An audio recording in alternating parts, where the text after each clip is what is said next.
अधपके घड़े, मेरी पेंटिंग के पीछे की कहानी।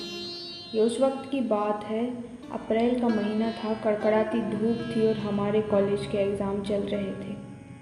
इसी दौरान कॉलेज की कैंटीन के पास कुछ मिट्टी के मटके रखे हुए थे जो ठंडे पानी से भरे हुए थे। उस पूरे दृश्य में कुछ ऐसा था जिसने मुझे वहीं रोक लिया। उस समय मेरा मन था कि वहीं बैठकर उनका लाइव स्केच बनाऊं, लेकिन मेरे पास इतना वक्त नहीं था।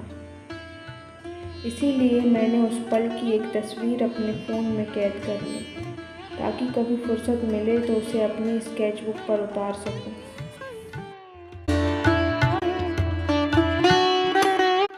काफ़ी समय बाद ही सही, पर अब मैंने उसे पूरा कर लिया है। इस बार मैंने सिर्फ स्केच ही नहीं बनाया, बल्कि उसमें रंग, रोशनी, छाया और डिटेल्स जोड़ती चली गई। मेरी कोशिश थी कि यह पेंटिंग बिल्कुल उसी पल जैसी महसूस हो।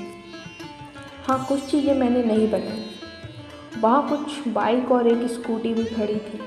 मैं उन्हें भी बना सकती थी, लेकिन मुझे लगा कि इस दृश्य की खूबसूरती उन मटकों, पेड़ों और उस शांत माहौल और वहाँ बैठे हुए अंकल में है। सच कहूँ तो जब मैंने यह तस्वीर ली थी तब मेरा ध्यान उन अंकल पर गया ही नहीं था। मैं तो सिर्फ मटकों का दृश्य अपने फ़ोन में कैद करना चाहती थी। फ़ोटो बहुत ज़्यादा साफ नहीं थी, इसलिए उन्हें बनाना थोड़ा मुश्किल रहा।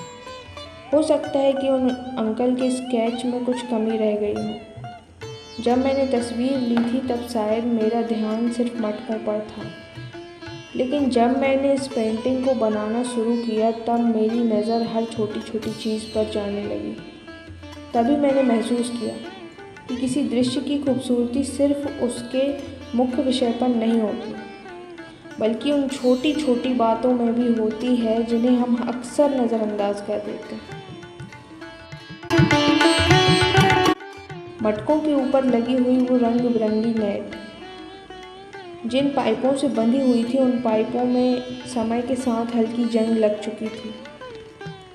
मैंने उस जंग को भी अपनी पेंटिंग में दिखाने की कोशिश की है। मैंने ज़मीन पर पड़े सूखे तिनके, मटकों के पीछे की जाली, टेबल के नीचे लगी हुई घास और हर एक बारीकी को उसी तरह बनाने की कोशिश की है जिस तरह वो मुझे दिखाई दे रहे थे।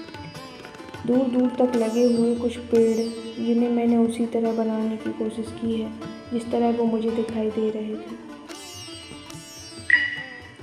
शायद यही फ़र्क होता है एक तस्वीर देखने और उसे अपने हाथों से बनाने में। मेरे लिए यह सिर्फ एक पेंटिंग नहीं है, यह मेरे कॉलेज की एक याद है, एक ऐसा पल जिसे मैं हमेशा अपने साथ रखना चाहती थी। इसी दृश्य को देखते देखते मेरे मन में कुछ शब्द आए जिन्हें मैंने एक छोटी सी कविता का रूप दिया। इस कविता का शीर्षक है अधपके घड़े। अप्रैल का महीना, कड़कड़ाती धूप में धधकती आग की भट्टी में पके हुए मेरे कॉलेज के ये ठंडे पानी के मटके। हम अधपके घड़े, इनसे अपनी प्यास बुझाते हुए। हमें पकने में अभी वक्त है। जब हमारे कुम्हार हमें तपती भट्टी से बाहर निकालेंगे तो हम भी इन मटकों की तरह खनखनाकर सबकी प्यास बुझाएंगे। यह कविता उन भावनाओं की एक छोटी सी कोशिश है जो मुझे इस दृश्य को देखते हुए महसूस हुई थी।